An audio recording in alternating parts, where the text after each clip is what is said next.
You don't have one, do you? Oh, Miss Timmons is not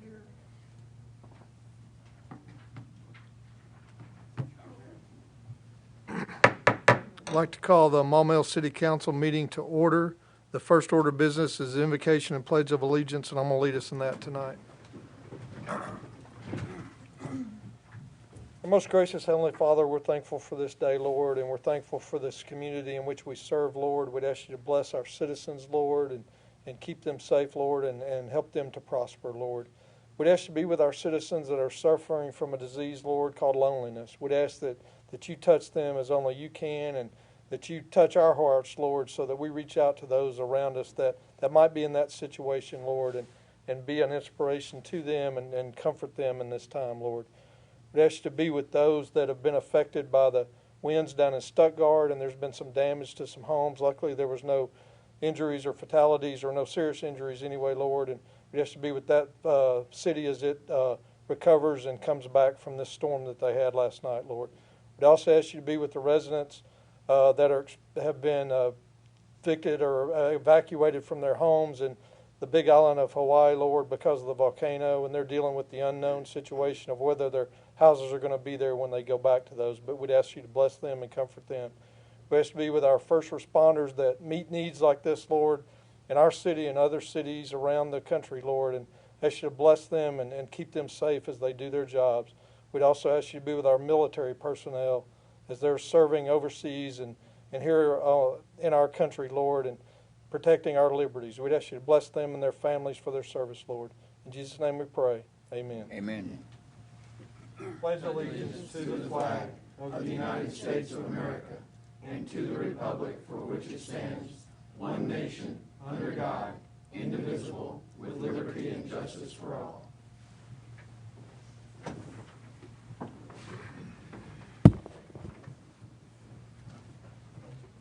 Next item is special guests and announcements, and I have none of those tonight. Next item is the approval of the minutes. You have a copy of the April 16th regular meeting minutes in your packets. Are there any corrections or additions to those minutes? Councilmember Mosley?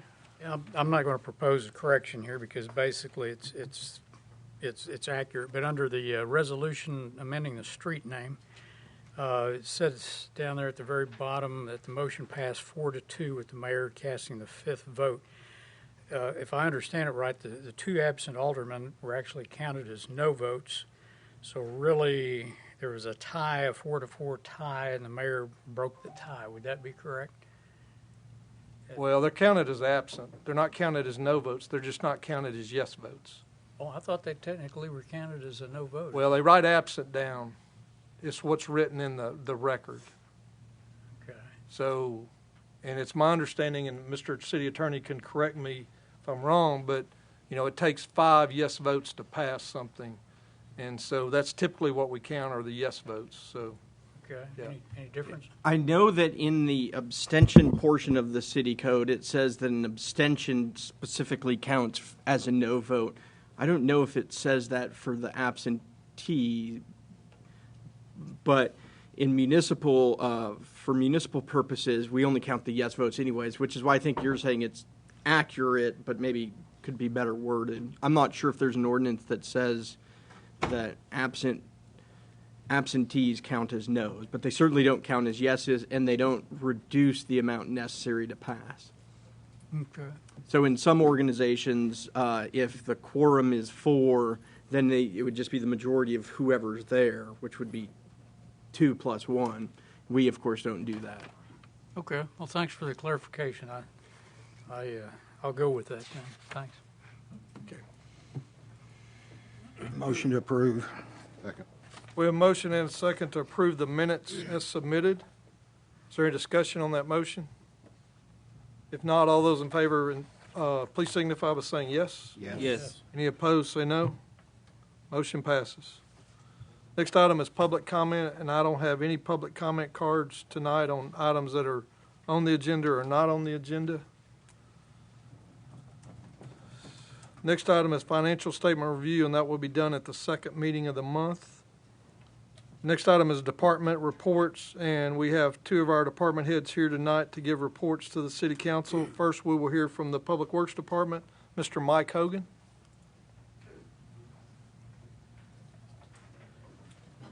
Thank you, Mayor. Thank you, Council. I'm Mike Hogan, Director of Public Works at 600 Cogdale Drive. Have a few departments to go over. We'll go over the sanitation department first, since we had a 6-hour update class today, and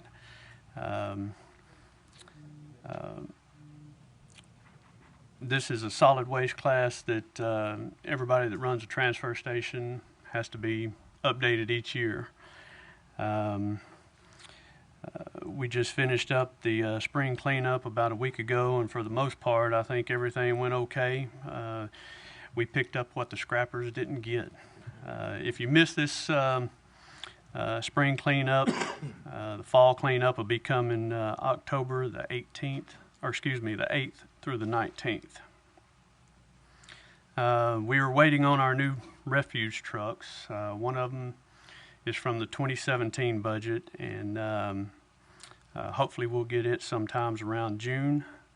And the 2018 rear refuge trucks, or truck, will get around August. The two trucks this will be replacing is, I think they're 2000 model Mack trucks, Truck 5 and Truck 6. These were the first one in our fleet, and one of them is still running today. The other one has been surplused. I think we got about $15,000 out of the one that we surplused. Whenever we get these two trucks in, we'll probably hang on to Truck 6 for a while. Seems like we have to work the bugs out of the new trucks, and it's crazy how the old trucks seem to have to use those to do the backup. Speaking of that, Truck 26, I know I've been mentioning it quite a bit in staff meeting. This is one of the new sidearm automated trucks, or truck that we've been having transmission problems with. Thought we had some good news last Friday. We got to pick it up, and we used it half a day today. It started kicking off transmission warnings and stuff that we're still having issues with. We'll see how this goes. I don't know. This is an ongoing issue. We haven't been charged for anything. Hopefully warranty will cover it. We'll see. The street department, as far as the street department, we've been working on regular work orders, lots of drainage issues, lots of street repairs. It's hard to keep up with these things.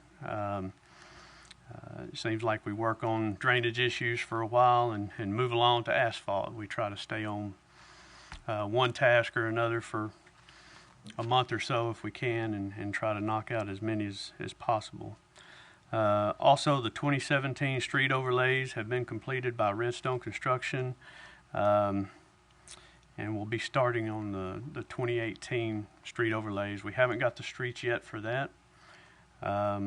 But the 2017 street overlays, the streets that were done were Lake Point Drive, Garden Oaks Lane, Cypress Drive, Cypress Cove, Waterside Cove, Jasmine Cove, Vale Cove, Mesa Verde Cove, Glacier Cove, Washita Cove, Spring Drive, Blue Spring Cove, Spring Cove, Ozark Cove, and you'll notice there's a lot of coves. Some of the main streets were overlaid a few years ago, and the cul-de-sacs weren't, so we're trying to pick up and fill in the puzzle. Due to my missed figures, which come out good because of my missed figures, we got to do 3 other streets. Chambord was one of them, Miramar Drive, and a portion of DeVille. So I'd rather have missed figures and get to add streets on than to take streets off of a list that were on there but had to take off. So let's see. When we do the 2018 streets and get them all lined up, I know Councilmember Scott will like to hear this. We're going to try and get on the walk paths and get some of those overlaid and taken care of as well. Grounds maintenance. The grass is growing. Springtime is here, so weed eating and mowing is in full swing. We surplus 3 tractors. These 3 were traded in on new mowing tractors. So hopefully less breakdowns will be a plus and be able to keep up with the new Counts Massey extension this summer. I'd like to mention the Public Works generator. I know the fire department, Chief Ezel, has helped out with this generator to get the Public Works facility up and running in case of a power outage. The parts are ordered. Hopefully this will be something that will get installed, and if we have a power outage, we'll be fully operational for fire and rescue, for fuel and everything. Our DEF fuel system. This is a diesel emission fuel system that'll be an add-on to our Fuel Master. This is something that's necessary. Everything is going to the emission control systems with the DEF fuel. Having that in bulk, you can get it cheaper. Also, the Gov deals. We've surplused a few items. I like to get those out there as quick as possible, because if you surplus them when the batteries are charged up, the tires are aired up, you tend to get more off of them instead of letting them sit around. So move on to animal services.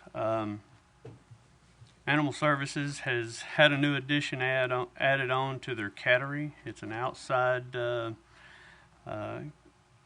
cat place for the cats to hang out and bask in the sunshine. If you're a cat lover, this has turned out to be a great thing. Had a lot of great comments through emails. We were able to build this in-house. There was a volunteer that come up with this idea, and it was very elaborate.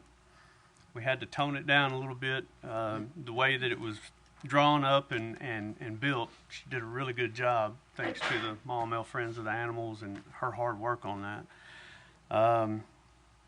But we were able to build it fairly cheap, build it in-house, and I think this is a great addition to what Parks and Recs has done with their youth council, fixing up the dog park as well. They've used some of the old monuments, or I don't know what you call them, the turtles. Playground equipment. They look like a turtle or Swiss cheese to me. Got all the holes in it. I like seeing some of that old stuff come back. We were able to use a statue. It's a bronze piece that was used at the Parks and Rec. I think it was out front, made by a guy, or built by a guy that was named Joe Adams in 1976. I don't know if anybody knows who that is, but it's been at our transfer station facility for years and years, ever since I can remember.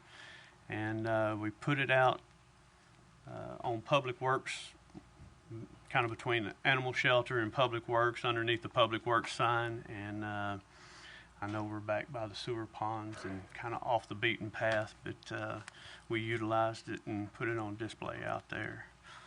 I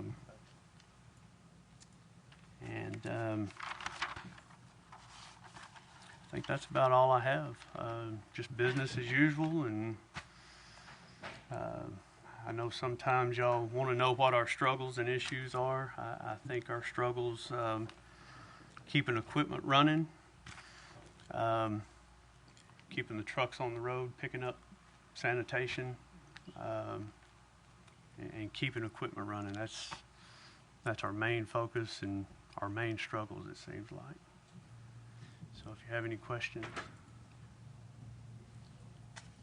Councilmember Saunders? Thank you, Mayor.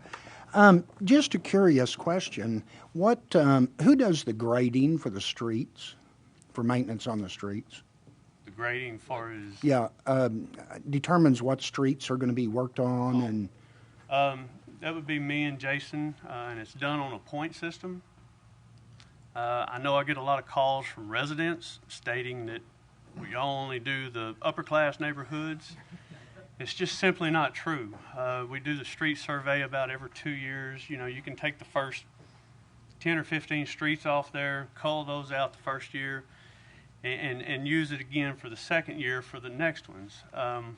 Sometimes we have to pick and choose depending on the measurements and the quantity. When it gets down to the final tonnage, sometimes you have to cut streets, put smaller ones in to make it work out to get your full 300,000 in the overlays done. So it's done on a point system, and it's just surveyed by the street department. Well, I wasn't complaining. I was just curious. I had mentioned this to the mayor some time back, and that's where I got the word grading. I believe you Grade. referred to it as grading the streets. Right. As an engineer, I think of grading as sloping. But, Right. You know. Well, I So I think was the just- grading is gravel. I Yeah. don't know. The asphalt overlays is, I guess, overlays is what I wasn't complaining. I was just curious. Right. Okay. Thank you. Welcome. Councilmember Mosley? Yeah, just as far as a little follow-up on Ken's question there, as far as what would be, does it work out to where we have like an overlay on every street, like every 10 years, every 12 years, every 5? What's kind of the goal on that, or how does it work out? I don't know. I wish I could say we could do all the streets in Maumelle in a 10-year period. I just don't think it could be done. Okay. Some streets are bigger than others. Yeah. So I think out of this year, well, the 2017 budget year, we were able to do like 16 or 17 streets. That's a lot. Some streets are wider, like Arnold Palmer. Sometimes they have to have milling. It just depends on the criteria of what has to be done. So some years may not have as many streets as others. A lot of the streets they did this year were in Waterside, and they were also in Edgewater and also in Country Club of Arkansas. A lot of those areas were done in the early 90s, and it's the first overlay a lot of those streets have had. Right. So about 20 to 25 years is probably more what you're looking at. Yeah. Really? Okay. And and the other things can factor into that if you don't have a good base under it, because Country Club Parkway was done because it didn't have a good base to start with under it, and so you have to do some repairs and do that. So sometimes they don't last quite that long, but if it's normal traffic and then you've got a good base under it, you could probably get that long out of most of them. The Odoms, were done probably. South Odom was done about 6 or 7 years ago because it was rutting. And when I say rutting, that's where the wheel paths are. So just due to the amount of traffic that's on South Odom, it was causing a rutting situation, so that then that pond's water, when you have a rainstorm, causing people to hydroplane and all. So therefore, what we had to do a, what do they call it, Mike? Shimming. Shimming. You do a shimming first and only fill in the areas that are rutted out real bad, and then you come in with an overlay on top of that, because you might be trying to put 4 inches of asphalt in the rutted area, and you don't get the good compaction that way. So you go with a shimming layer, let it sit, let cars drive on it, compact that, and then come back with an overlay on top of that. And that's how we did South Odom several years ago. And in the future, my goal is I know Central Arkansas Water is coming in and doing some water relocations and doing work in the streets. So, I'd kind of like to follow up on some of the stuff that they've done where they've asphalt patched, and you got 3 feet on the side of a curve for 200 feet. It kind of looks bad, and if we can kind of get on a system whenever they come in and do a water relocate, maybe follow up on some of the streets that they've come in on and messed up. Okay. Last question I got is the automated garbage truck. We don't have any plans to buy another one of those, I assume.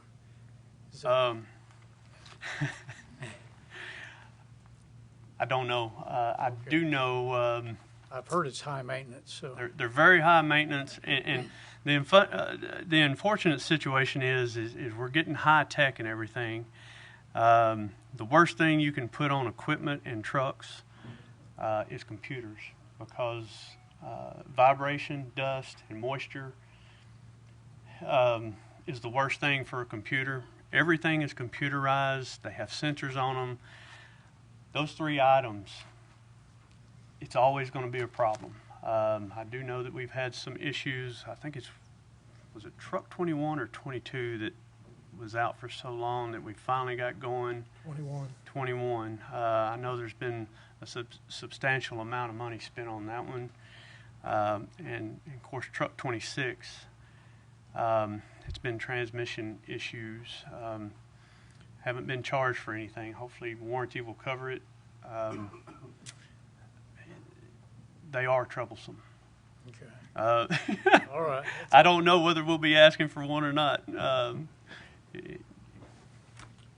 If we do, it'll be necessary, hopefully. You're still in the long-term evaluation mode. Yeah. On that. Okay. They're costly. All right. Thank you, sir. Any other questions for Mr. Hogan? Thank you very much. We'll now hear from our Human Resources Department and Director Jared Azone. And he may pronounce that differently. No, it's perfectly fine like it is. Thank you, Mayor, council members. It's good to be before you. Just an update on our HR department. Basically, I came in at the very end of July last year. So I'm still getting my feet wet on a lot of the processes and learning the city, learning how we do things here, and looking through a couple of our things, seeing where we can look at some efficiencies, make some of our programs more effective, and then also just continuing the things that are working very well. So just an update on kind of what's been going on. The HR department's had a lot of cooperation with all of our department heads, and has been operating myself as the liaison to our Civil Service Commission. All those relationships have been going really well.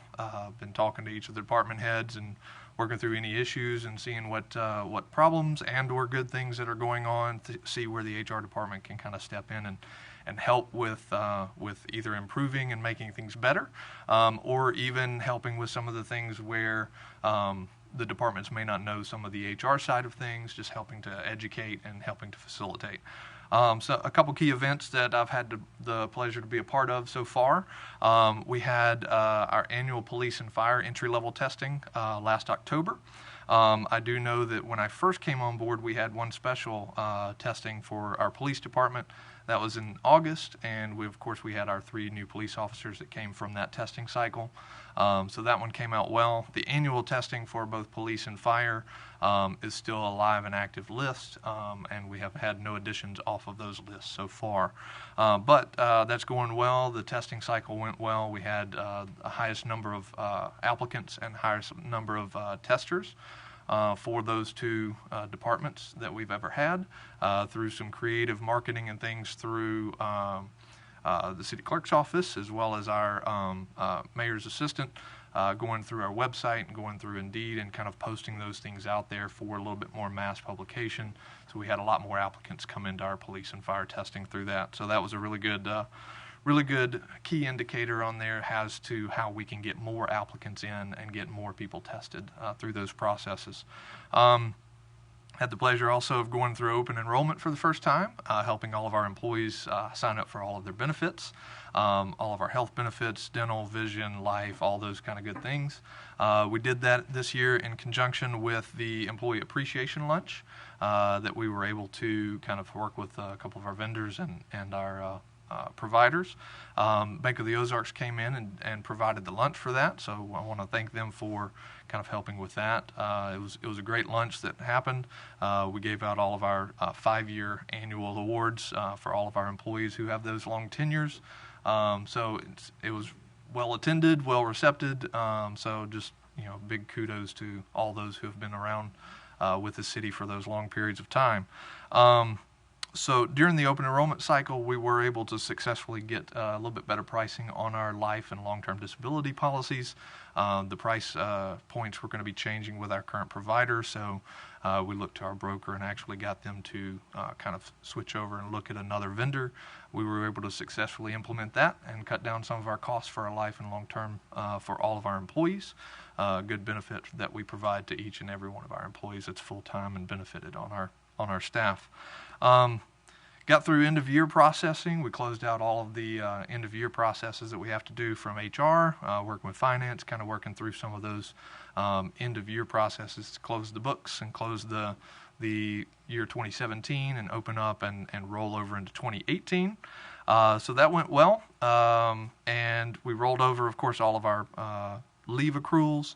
At the end of January, we were able to successfully put out all of our W-2s for all of our employees. And then at the end of March, we were able to put out all of our ACA reporting as required from all of our benefits. So all that process went well. We got everything out by the deadlines, and everything went out satisfactory. So during the budget process, I kind of presented to you quite a bit of changes to the HR budget. A lot of that was really along the lines of like conferences and training, and education for not just internal, but also for external for the other departments. A couple of the things that we've done from that internally, we are part of the local and state chapters of Society Human Resource Management, or SHRM, as it's acronymed, which is basically HR as a whole for any department, any company, any business. We're also part of the IPMA, which is the International Public Management Association HR group, which is very specific to city and county government, federal government. So very specific to the HR processes that government goes through. We were able to attend both the local state conference for IPMA, and then just recently last month attended the SHRM state conference. So getting a lot of education materials from that, getting a lot of improvement in our education, especially with all of the HR topics that are continuously and ongoing changes. Also, citywide enrollment allowed us to also this year in 2018 become a part of the league's non-CDL drug testing program. Part of that training money and training budget went to educating all of our supervisors on how to recognize reasonable suspicion causes and things like that, and go through that program. So that just happened last month as well. We got all of our supervisors trained in that. We brought in A-Test consultants as well as our Southwest EAP, which is the Employee Assistance Program, to educate all of our supervisors. So that went really well. We got some positive comments from that. Also some additional points of note for future training also. So that request for the training budget to improve and increase has been well received and well used so far. So speaking of the budgets, also you'll be presented later on this month with the health benefit fund from the Municipal League. The city has been reclassified just from a bit of unexpected and unplanned, higher than expected rather, claims against our premiums. So we've moved from a Class 3 to a Class 4. That will increase some of our premium costs for all of our employees, but through your help and assistance, and also with the pushing all of our employees and promoting all of our employees' benefits, as long as we can continue to be able to provide health benefits for all of our employees, that will be a great success.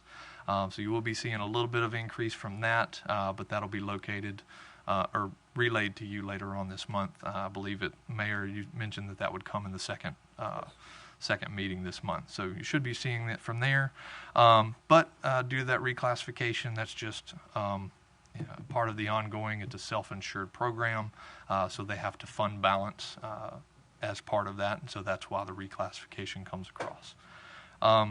Other than that, everything's been going well. I've had a great experience so far. Look forward to continuing all of the service to the city, service to all of our employees, helping them improve, continuing the training, and of course continuing to educate all of our department heads and leading the city through all of our HR things. So if there's any questions, I'm more than happy to answer. Thanks. Councilmember Scott. Hi, I have a couple of questions. Good Sure. report. Thank you. And thank you for utilizing the budget that's been given to you. I know that those sorts of things are important, and I appreciate that you're that you've been keeping up with those. I have a Definitely, couple thanks. of questions. One is there general harassment or EEOC training planned for all employees? We do have let me back up just a little bit. So for every new hire that we bring in, we do have sexual harassment training documentation that goes into every new hire that comes in. Right now, we don't have any like video or like training sessions, like live training sessions.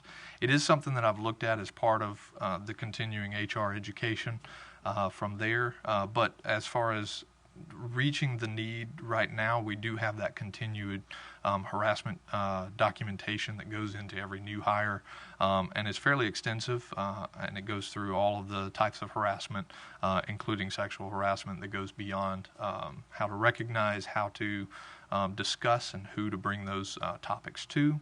Of course, my office is the receptor of all those, as well as the open door policy for the city for anyone who needs to talk about things like that. Of course, we also utilize our Southwest EAP, the Employee Assistance Program, for anyone who might be dealing with that, and also on the flip side of that, to handle anyone who might be, the cause of some types of things like that, to kind of help them talk through situations and go through those things. Yeah, as you know, we have a little bit of a history, so it's always nice to have that reminder out for everyone. Fair enough. Thank you.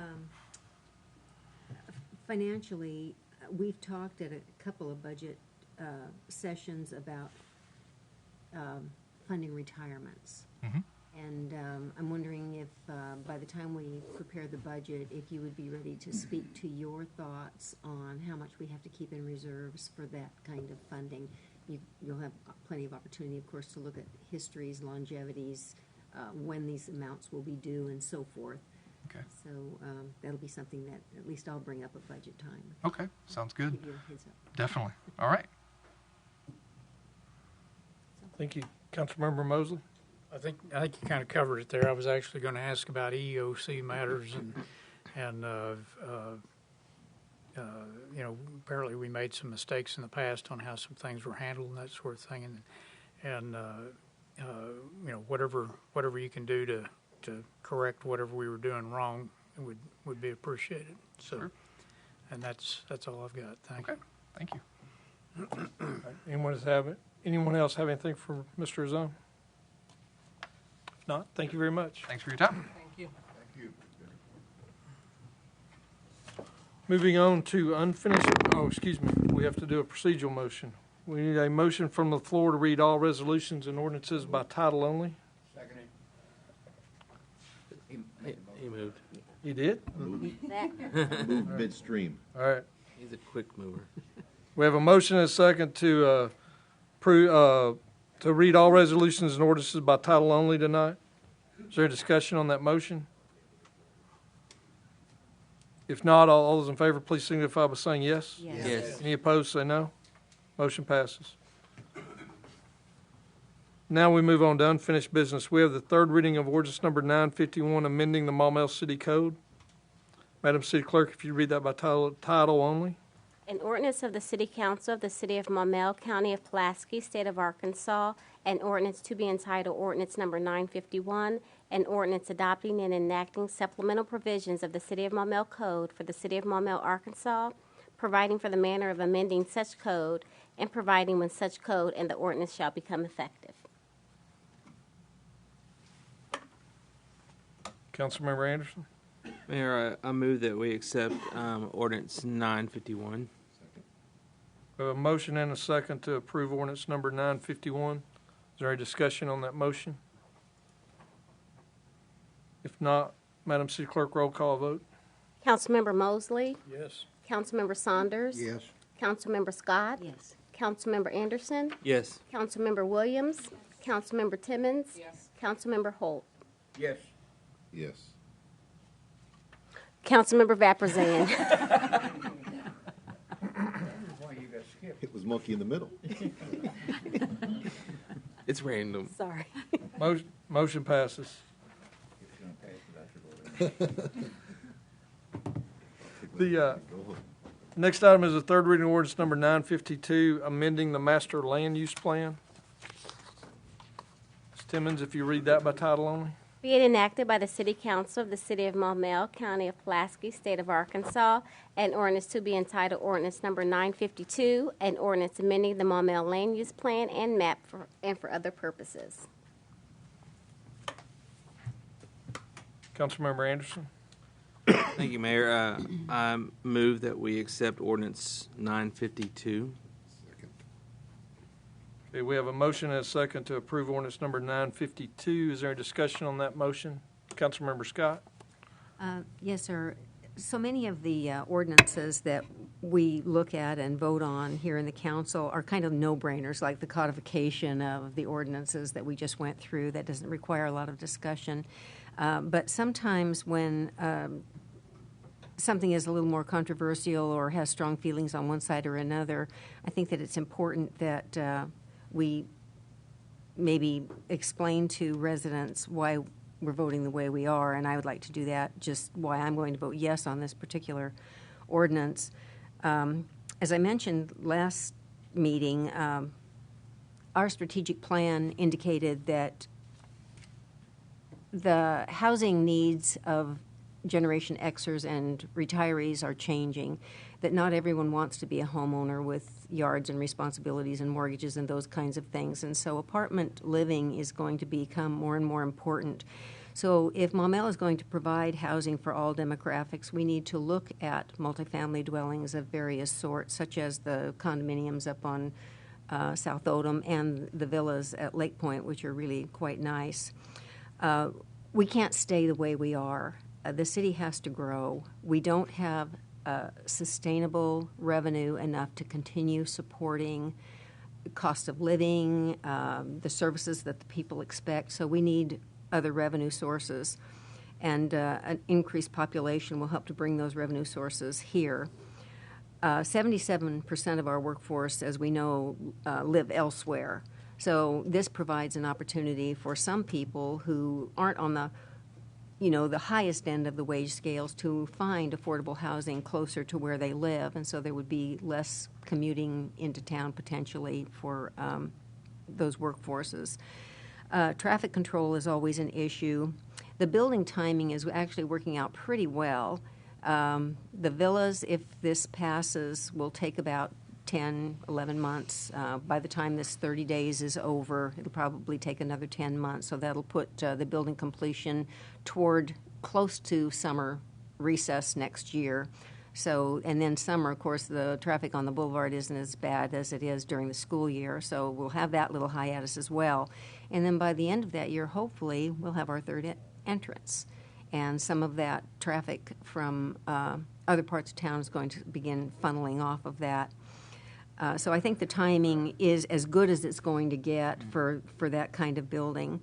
Also, in the meantime, the adaptive light system should go into play and provide some relief for traffic along the boulevard.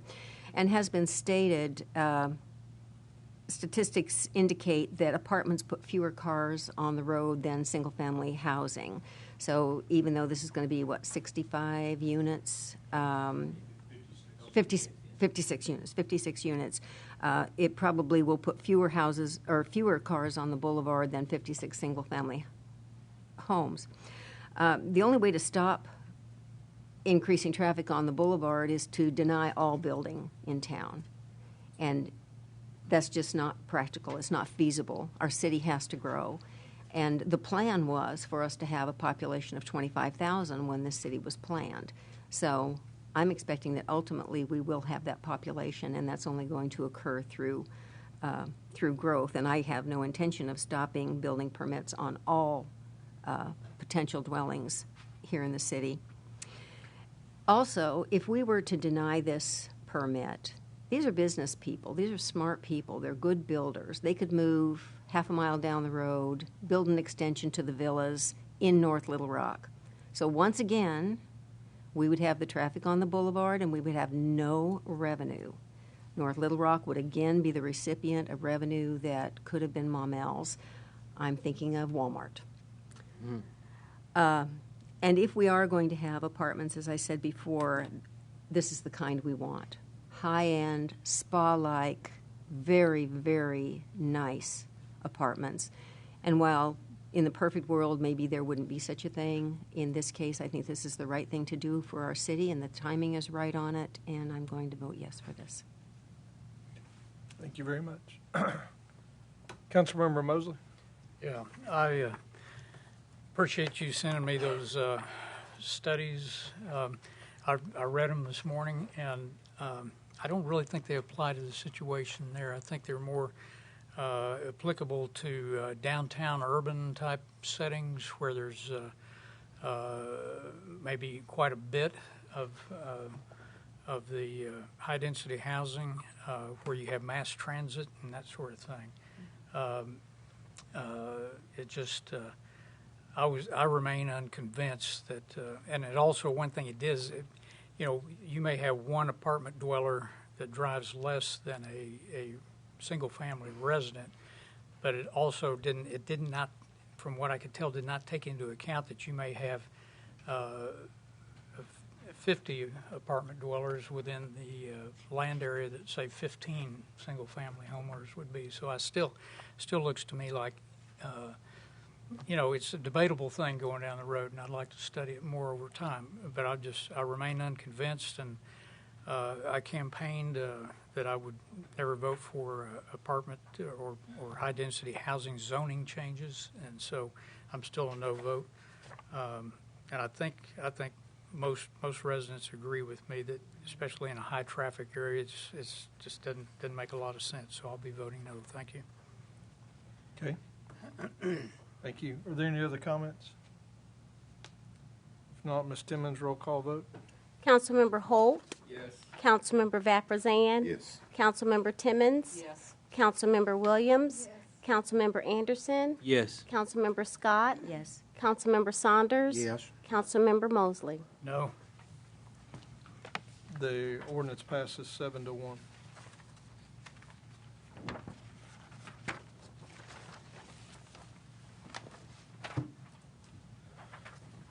Next item is the third reading of ordinance number 953, amending the Maumelle zoning map. Ms. Timmons, if you'd read that by title only. Be it enacted by the City Council of the City of Maumelle, County of Pulaski, State of Arkansas, an ordinance to be entitled Ordinance Number 953, an ordinance amending the Maumelle zoning map and for other purposes. Councilmember Anderson. Thank you, Mr. Mayor. I'd like to motion that we accept ordinance 953. Second. We have a motion and a second to accept ordinance number 953. And I guess to make it clear, the 952 is the amending the master land use plan for the same piece of property that 953 is amending the zoning map for. So just for people in the audience so that they can understand that. Is there any discussion on ordinance number 953? Councilmember Holt. Thank you, Mr. Mayor. I will just say that I had the pleasure of getting to have a tour of the apartment complex, the Villa on the River Point, and it is everything that could possibly be imagined. It is indeed a place for a vacation as well as a place to live. It has every possible amendment. To say for me that I was impressed is insufficient. I was absolutely overwhelmed. So I would feel amiss if I were to say no. So I intend to vote yes for this, and I encourage everyone else to do the same. Thank you, Mr. Mayor. Councilmember Holt. Is there any other discussion? If not, Ms. Timmons, roll call vote, please. Councilmember Holt. Yes. Councilmember Vapurzian. Yes. Councilmember Timmons. Yes. Councilmember Williams. Councilmember Anderson. Yes. Councilmember Scott. Yes. Councilmember Saunders. Yes. Councilmember Mosley. No. Ordinance number 953 passes. Next item is new business. We have the first reading of ordinance number 954, adopting a master street plan map. Ms. Timmons, if you read that by title only. An ordinance of the City Council of the City of Maumelle, County of Pulaski, State of Arkansas, an ordinance to be entitled Ordinance Number 954, an ordinance adopting the master street plan map and description for the City of Maumelle, Arkansas. I know you got a map with your packet, and I'm sure you could read everything on there. It says 8.5 by 11. The Planning Commission actually got one that was about probably 10 times bigger than that to look at. But Mr. Nary's here, and he can explain the changes probably easier than anybody else can. So I'm going to ask him to come up and do that at this time. Thank you, Mr. Mayor. Jim Nary, Director of Planning and Zoning, and believe me, that wasn't an intentional slap to give you all a smaller map than we gave the Planning Commission. But in all seriousness, this is probably, if not the most important thing that my department does, certainly one of the most important. Work on this began in January of 2017, and now you see the finished product, or at least you can kind of see it. But some of the things that we filled in over the last 3.5 years were the roads in Ridgeview subdivision, chalets at Country Club of Arkansas Phase 24, Club Manor Cove, where the senior center is now located, the Pine Forest Bypass, and as you hopefully you saw, we created some new icons and some new areas for proposed roundabout construction as well. And I think that came out pretty good, if I do say so myself. Now, believe me, once again, this is not something that I do by myself, because there is no way that I could. I have all kinds of help. The hardest and harshest critic of all, of course, is the mayor himself. So if I can get it past him to the Planning Commission, I feel pretty good about it. But he offers invaluable input, and he has since he's been on the Planning Commission. Eric Holloway, because he works closely on some city projects, was invaluable with his staff in giving their time and resources. Mike Hogan, who's in the audience tonight in Public Works, he actually drove some things for me to let me know what stage of completion some of these roads were in. Code enforcement and permitting, it's very much a team effort. And I have to give one of the biggest plugs to a gentleman at Metroplan, one of their GIS techs, Hans Hostein, who takes the info that myself, Eric, White Daters engineers, and whoever's involved in this, we feed him the files. He constructs this, then he sends it to me to look at, and then ultimately, using their plotter that the mayor helped us get for free, we plot it out like that. So this is a finished product. And one thing we did this year that I think made all the difference is we didn't wait a full 5 years. Most cities and most city planners will tell you that is the magic number. Well, that's okay, but it took about twice this long the last time we waited 5 years. Plus, with the passing of the tax to fund the completion of the third entrance, it was time to do this. We added some collector-type roads on either side of the interstate for when the time comes. And believe me, folks, when you see these dashed lines and these things on paper, these are proposed. It doesn't mean that class of road will stay that way, but we have to get some things like traffic counts, see how those areas develop and what's going on with them. We may change that classification. It may go up. Who knows? But this is a very good start. If you have any questions, I'll do my best to try to answer. Councilmember Mosley. Yeah, I had the advantage of seeing the big maps at the subcommittee meeting. Those, Well, that must have been a mistake, Councilmember Mosley. We weren't supposed to go. You weren't supposed to I see was that. in disguise. You didn't. No, you snuck one by me. Try that one again. But anyway, yeah, I agree with just about everything, and I've thought about a couple of things here. And one, I just now noticed, I didn't remember, but I guess it was on there. There's a roundabout at looks like would be the intersection of Vestal and Right. Councilman Massey or White Oak Crossing. Crossing.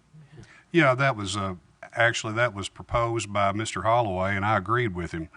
And once again, that doesn't mean that one will ever be constructed there. But living in Conway, as I do and have for the last 23 years, which I guess is roundabout capital of Arkansas, and seeing these things constructed under Mayor Townsell's watch for the most part, and what amazing things it's done to the traffic flow in Conway. I've become a firm believer in roundabouts over lighted signalage and signage.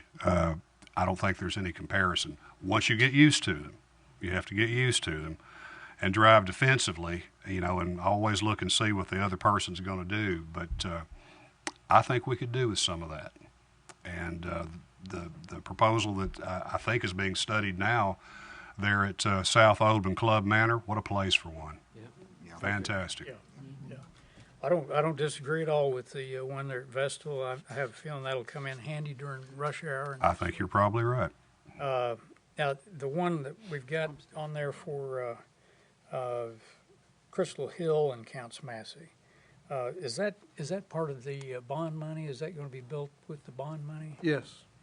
Okay, and usually it's an intersection where there's a lot of traffic. Right now, there's really no traffic there. Do we really anticipate a lot of traffic for a roundabout at that location? Well, you might have, depending on what develops down in that area down there, you could have a lot of left turn movements going to Counts Massey to go out that way if they were improved. Okay. Now, right now, North Little Rock's not planning to pave their section of Crystal Hill. Is that correct? That's correct. Okay.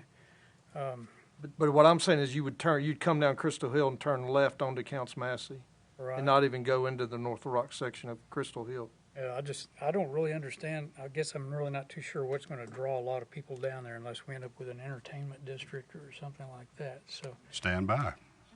It's called community development. you got some wild ideas? No, sir. None of my ideals are wild. Oh, come Or you got some good ideas? Well, somebody I'm sure has got a better idea than I do. There was an office park talked about at that location, right at that intersection one time by Yes. a developer. But so anyway, yeah, I just I don't know that I.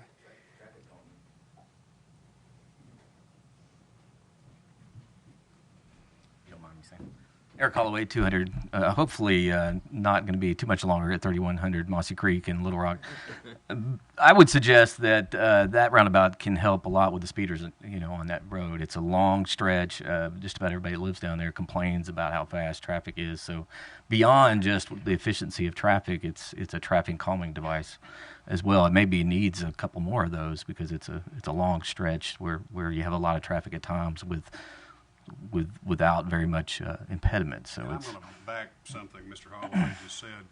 If you read the Democrat Gazette, on the second page of the 1A section, I call it, you're going to see where law enforcement officials from Little Rock, North Little Rock, and Pulaski County are going to set up that day and have their radar out. Crystal Hill is always on there by somebody, by North Little Rock or Pulaski County. They're always cognizant of it. So I do agree with that. And they're a great traffic calming device. I didn't mean to run you off. No, that's right. All right, well, that's the only comment I had, and yeah, if there's more to come on that, we'd appreciate hearing about it. So, thank you. Councilmember Saunders? Thank you, Mayor. I have two things. One, has anyone, the mayor or you or Eric Holloway, have we prioritized these roundabouts? Because, I've been pushing for a long time, and I want to see that one at South Odom and Club Manor done. I go through there multiple times a day, and I can't tell you how many close calls I see. That is a dangerous intersection. I've had a It's not close about call or speed. two myself. I agree with you. So I'm wondering, would it be appropriate for us to set up a priority system? The one that's most important should be first, and so on. It's just a I'm thought. going to disagree with that because it's going to be where the development occurs at. So you could set I'm not saying that Club Manor is not the number one priority right. because it's already developed around it with the Kroger store and all that. But if the Vestal development comes in next month and they say we want to do this road right here, then that becomes priority number two because the developer is going to be required to build that roundabout. Okay. That's right. Your point is well made. As long as So- Club Manor's first. Well, unless, like I say, Vestal comes in and they, but right now, we've got RFQs out for Club Manor right now, and we're not. The goal is a lot of these roads we're not going to build. The developer's going to build them. So the roundabouts are the same way. Now, The Crystal Hill one is designed as part of that project, so it would be built also, but when that project is built. But, so I think we're gonna have a hard time saying, was that gonna happen before Vestal, or, Yeah, so. your point's well made. But that way, if someone else wants to pay for it, it moves up the list if I'm making that decision. So Vestal would probably be paid for by the developer. Whoever develops Vestal and ties it into Counts Massett, they would have to do that improvement. Great, thank Yeah, you. that's a good thing. Good Okay, well accepted. Okay, all right. And we'll keep Club Manor number one. So, Thank yeah, you. We'll give it the Thank number you. one priority. Speaking of Plum Manor, my second point is of course, I talked to a lot of people about it and have for a long time. And one of the things that I hear quite often is that I don't like roundabouts. They're too hard. I'm not sure what to do. They confuse me, all this kind of stuff. Prior to this meeting, I was talking to Eric Holloway about the Club Manor roundabout, and he said something that kind of made me think. He said, we need some kind of education. And I'm not saying we need to set that up tonight, but I think it would be a good idea if we as a group started thinking about how we can educate the public. Because roundabouts are not difficult if you they're basic tools. Have to be careful. Yeah. I mean, you always go to the right, some basic rules. So if we can find some way to educate the public, it might be worth it. Like a video on Like the a city video. webpage. Yeah, maybe. But if we start thinking, we as a group can come up with creative ideas, how to do this. So, okay, thank All you. right. Thank you. Councilmember Vapurzian? Having just returned from Romania and having I knew I smelled soup. thousands, yes, and bread, thousands of miles and hundreds of roundabouts. Hundreds and hundreds. If you go to Europe, that's what you face is roundabouts. And nobody has a problem. And there are thousands of cars converging from 5 or 6 different avenues at one time, and everybody gets it. But I want to remind us one thing on the city council. If you don't have a community development mindset, you're going to vote no consistently on community development issues. Whether it's a roundabout or renaming streets or rezoning issues. You and I have had community development discussions with Miss Judy and other people, and we're a growing community. And the job of community development people is to look ahead. And if you don't have sight out for the future, you're going to not see much, and you're going to want to stay. And that's the job of our city department heads, who know a lot more than we do. And so I just want to encourage us. One of our jobs as we sit here is to encourage community development. And that's why we have a third entrance, and that's why we just changed the name before all the street signs go up and before the development goes in. And that's why we're rezoning things, and that's why it goes through the planning commission. Some intelligent individuals on that board that are much smarter in areas than I'll ever be. And when they give it a due pass, they've got a good handle on the situation. And so if you don't have a community development mindset, you are going to consistently vote no, no, no, no, no. And to that, excuse me, Councilmember Vapurzian, yes. I do want to add this. And this is an attribute of this council, and you don't know how much I appreciate it, and I'm sure the rest of staff does too.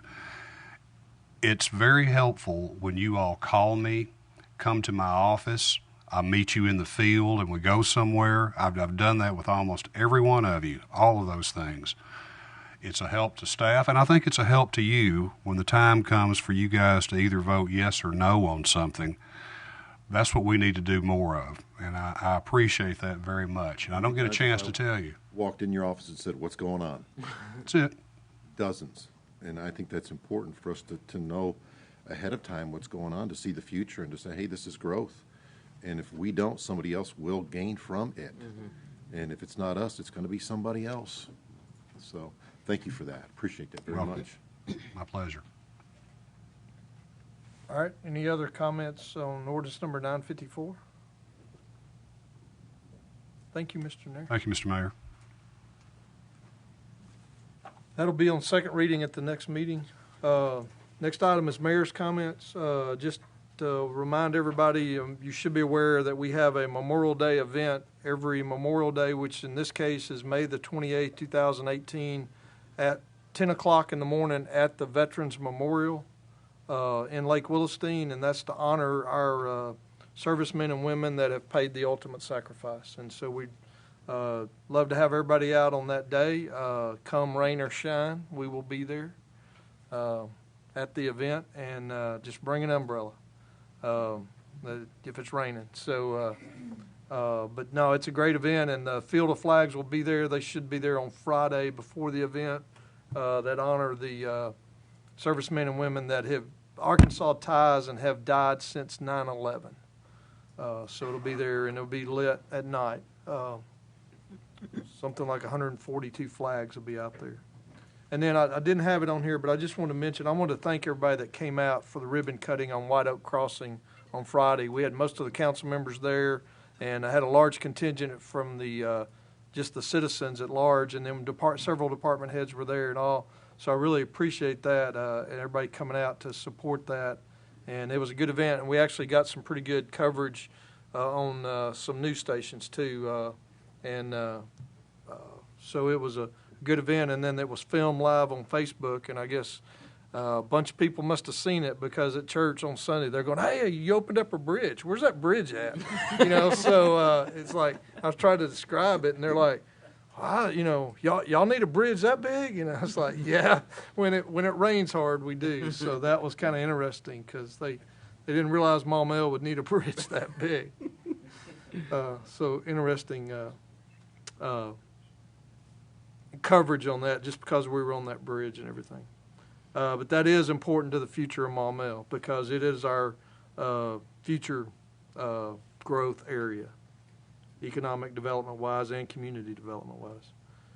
The next item is Planning Commission report, and that is me that covered that one. And the main thing that they covered was the amendment to the Master Street Plan, which you just saw, and copy of the minutes were in your packet from the Planning Commission regarding that, and it received a due pass recommendation from the Planning Commission, and it was unanimous. They were all there. And then they also, in that same night, they approved a variance request for a variance in Section 70-41, and it was to allow property in the extraterritorial area to get by without doing a subdivision. It was basically a mother transferring property to two daughters. And so our requirements would have made them do a final plat and everything, and go through that process. And so the Planning Commission allowed a variance to allow them to do this. And it's triggered that this is one time between family members. So they can't come back later and try to do it again on subdividing the subdivision. So, but so that variance request was granted. So that was the only two items on the Planning Commission agendas. At this time, we'll move on to council member comments. Councilmember Williams. Thank you. I just wanted to, I have a comment and a question. I wanted to comment about the citywide rummage sale that we just had this past weekend, Friday and Saturday. Tons and tons and tons of stuff, a whole lot of volunteers, and they were very successful. Well, I'm going to count myself into that. We were very successful, and we were able to raise $3,500 for the Counting on Each Other senior dental program. And it was a lot of fun. It was a lot of work, but we got through it successfully. And I had one question, and I probably have to, this goes to Councilmember Mosley. Can we have an update on your oversight committee and the findings that you have so far? I know we had a meeting that I attended, and I don't remember, it's been a while, what the results were and what the future looks like for that committee. I'd just kind of like to bring everybody up to speed on that, sure, if you would. And hadn't put a lot of thought into that, but there's one more thing I was wanting to do, and that was to try to look at the possibility of a legislative audit. And I think what I'm going to do is call the city of Sherwood and see if I can get the treasurer there in the city of Sherwood to come, and because they utilize legislative audit, and just share their experiences with us. That one meeting you attended, I think we had a very good meeting with Mr. Kraft, and I probably should have just gone ahead and reported on that at the general council meetings here, but that was, he provided us with, if you remember, a lot of insight on how we got to where we are and the strengths and how to avoid just kind of being without a finance director for a while, or at least one that's up to speed. And I think those were some very helpful things that he provided. I think one thing we discussed doing was kind of staying together, at least till we get the next two audits in. Of the 2000, gosh, I'm about to get mixed up on what years we're doing what, but 2016, I think we're supposed to get that pretty quick. Maybe Ms. Vega, next meeting, you can address that if you don't mind. Yeah, and so, in fact, if I remember right, and if I understood him right, Mr. Kraft actually kind of encouraged us to stick together and thought it was having a committee that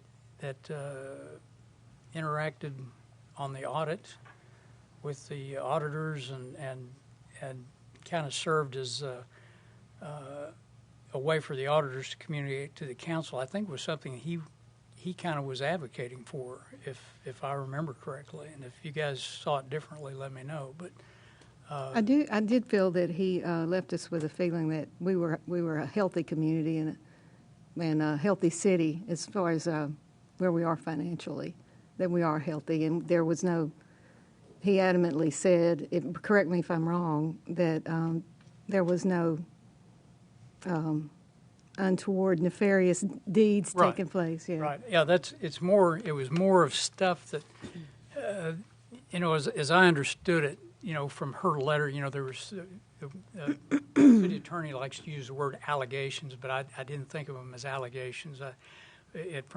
Coming from the accounting world, when somebody puts forth a whole list of weaknesses like that, they're trying to improve things. They're trying to improve internal control. There's not necessarily anything bad going on, but the more internal controls you have, the better. And I think Mr. Kraft is in agreement with that. And there are some things that you do, some things that you don't do, because it just may consume too much time. There may not be enough employees to have all the separation of duties and things like that, but you do the best you can. So I don't think there was too much on her list that weren't things that you'd want to work toward in that direction, but there were no perhaps the budget transfer, that was something that was done incorrectly, and something we shouldn't do again. And that was probably the most serious thing on there. But at some point, I'll probably write a report about what all we've learned and just try to. That would be helpful. That would be helpful. I'd like to see a report. All right. Thank you. Any other questions or whatever? Thank you. Okay. You got a question on that? Go ahead. Do you have something on that? Well, I'm going to speak to the topic. I personally feel strongly that we as a legislative body, we are here to conduct business. Resolutions, ordinances, we are here to conduct the city business, finances. I hate to see us, and we've done this before, and I didn't say anything about it, but I don't want to see us start doing our education during city meetings. Now, if we want to have a separate meeting, like budget meetings or a special workshop, to educate ourselves on a potential future project, I don't have a problem with that. But I hate to occupy our time and energy here in this council educating on something that may or may not happen. Okay, that's all I have. Okay. All right. Councilmember Mosley, your light was on before the question was asked of you. Okay. Yeah. Yeah, I've got a couple of questions. Are you through with your comments? Ms. Timmons had her light on. Well, but I don't know why y'all turn your lights on. So yeah, I'm sorry, but yeah. I also remember Mr. Kraft saying that we were on the right track, and we have people in place to oversee, and they're doing a good job at what they're doing. You mentioned the accountant and I would agree with Human that. resource. Human resource Right. director. So he did say we have the people in place. We're on the upswing, and there were no nefarious acts, as you said. There were no nefarious acts uncovered, so that's a good point. There were just, he hadn't presented his audit findings yet, but at least he didn't give us any indication that there was anything like that he was going to present. Do we know when that'll be, Mayor? Miss Vega worked this weekend and has got it really, really close. And so her and I worked on it this morning, some trying to get some final numbers. I'm not going to venture a guess just yet because we still have to go through it and because I found some items that she's got to go back and look at and things like that. But I mean, I hope that we'll be able to tell you something for sure, or maybe even present it at the next meeting, but I don't know that for sure. Thank you. That's the 2016 audit I'm talking about now. Yeah, okay. All right. Is there any more questions, I guess, for Councilmember Mosley regarding the Oversight Committee or statement? Okay. Councilmember Mosley, your light was on. So. I was just going to ask, where's all of our city tax revenue coming from here? We've had 2 months in a row of good numbers. Where are you guys finding that money? Well, I stated in the previous meeting it was in March was it March's or was it it was I think it was February. It was in March. That all came under a classification called department stores, and we've never collected money in that classification before. There was like $30-something thousand in that category there. So, and there are some that are, I'm seeing more in electronic shopping that's being posted. So maybe Amazon may be sending more. I'm not sure. Or that may be that Amazon caught up in that department store category too. So I don't really know, but that may be some of it. It may be that they're just now getting all that where Amazon is doing the voluntary reporting. But I looked at it and I couldn't tell you an exact reason why it has gone up substantially over the last year's months or whatever. So, but yeah, we're on pace right now to come in somewhere well over what we estimated. But I'm not going to hold my breath that continues yet till it stays that way for a little longer. All right, a little bit of a mystery there. Yeah. Okay. Another thing I was going to mention was impact fees. We'd had Tab Townsell in and gave a good thing, and everybody seemed kind of favorable to the idea. And at some point, I was going to probably make a motion or have something here in the agenda as far as setting up a committee to move forward maybe on impact fees, having somebody come in and do a study and that sort of thing. Does anybody have any strong objections to that at this point? Or? The more you study it, the more you find out it's mayoral control, and it can be a carrot because he can pick and choose who has to and who doesn't. And it's not what I originally thought it was. It's not a broad brush. It's like you don't have to and you have to, and we don't have the community development that Conway has, not even close, not even a small percentage to do that. And he used it as a carrot in front of the horse to say, you get to, you don't have to, and it became a little bit of a contentious issue from the people I've talked to in the past 2 weeks up in Conway. Okay. So, because somebody's going to end up paying for it along the way, whether it's the developer or the homeowner, and I understand it maybe perhaps for big business, but then if you're trying to attract big business, so hopefully with the revenue that we're generating from the sales tax, we won't have to do that. But I did a little bit more study on it, and I would encourage you to, if you talk to some people in Conway, it wasn't as favorable as what I originally thought. I thought, oh, this is a great idea. Yeah. But the mayor has total control over it, which I'm not against. But you and I have nothing to say over it, and he used it as exactly that. Steve has to pay and Ken doesn't. Marion has to pay, Rick doesn't. And that's the way it went from the people on the ground that I talked to. So it was a unique situation. There was nothing illegal about it, but it was a little bit of a contentious situation. So from the people that I talked to that I know that are in the politics area. Okay, so you're right now, you'd be opposed to it at this point. Yeah, it just, it didn't set well with me. If you're going to do something, let's do it across the board. Let's make it, it just didn't seem ethical to me, you know? I'd like to know who your sources were. Yeah. If you can share any of that with us. Now I'll talk with you about that, so. If we can do that, yeah. Yeah. I'll check with the city attorney. Make sure. Yeah. Have an open forum. You may want to give me, just email Sure. everybody a list of names or something like that. Talk to the mayor. Publicly, so. All right, thank you. That's all I got. Thank you. Okay, thank you. Councilmember Vapurzian? I just want to speak to your point real quick. I agree wholeheartedly. The thing that I appreciate about Councilmember Kelly and Anderson, when it comes to budget meetings, the one thing that we kept saying over and over, let's not micromanage, because then we dive in head first, and before we know it, we're talking about screws and nuts and bolts. And the thing that we always harped about, give them the general idea and let them do what they do. And as much as I appreciate hearing Mike and Jared, one of the dangers that we have of the time that we get up there, we do the same thing. We make it an education tool. Well, tell me about this. Well, tell me about that. Well, tell me about this. And I sometimes wonder if this is not the right setting for the questions that we ask. When, if I've got a question, that's why if I've got a question, I'll stop by their office or talk to them. I just want to encourage us to be mindful of everyone else's time. This isn't class. This is city council meeting where we do conduct the city's business, and the questions are good. And I love hearing from them, but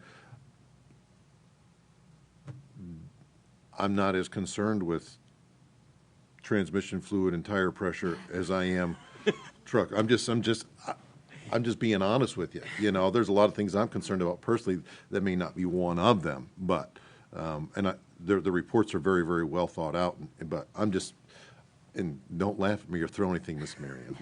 I'm trying to be kind. I know, you are kind. Thank you. I'll be quiet, thank you. Maybe it was the coffee. Any other council member comments? Mr. Norris? So I handed out at the beginning of the meeting Arkansas Freedom of Information, the new handbook. Throw that in your pocket. Keep it with you at all times because you never know when you'll have a FOIA question. I was talking at the Arkansas City Clerk Recorder Treasurers Association. Did I say that right and fast? And I joked, and it actually is true. When I was in law school, someone gave me a little pocket constitution, and it wouldn't be in my pocket, but it'd be in one of my backpacks or bags or something. I have found that I never leave home without the handbook. There's tons of things. Sit down some night when you're bored or just wanting to, like I say, geek out on it and refamiliarize yourself with different things. If you have questions, I can help you with that. But just something to think about. This Saturday from 4 to 7 p.m., I'll be so happy to see you all again at the Lions Club Fish Fry that'll be held at Lake Willistine. And we'll see you all there. Everyone's invited, including everyone out there. So just wanted to point that out. 4 to 7 p.m. And they're giving out $1,500 in raffle prizes, too. So It will have raffle tickets with. You may win part of your money back from your tickets or whatever, with a gift certificate to another restaurant. So, yeah. Where can we get tickets to this? Well, if you want to talk to me, we have Chief Ease. There's people with their hands raised who'd love to sell you tickets. If you just can't find one of us before the event, come on down. We'll sell them at the door. Okay. But there's plenty of people with pockets full of tickets wanting to sell them to people. So it wouldn't be appropriate for the meeting if you want to talk to me after. After the meeting, you can purchase 100 tickets if you'd like. So. Oh, no. That was all. Thank you, Mr. Mayor. All right. Ms. Timmons? No comments. All right, I'd entertain a motion to adjourn. Offered. Second. It's been motioned second that the council adjourn. Is there any discussion on that motion? If not, all those in favor, please signify by saying yes. Yes. Any opposed, say no. Meeting is adjourned.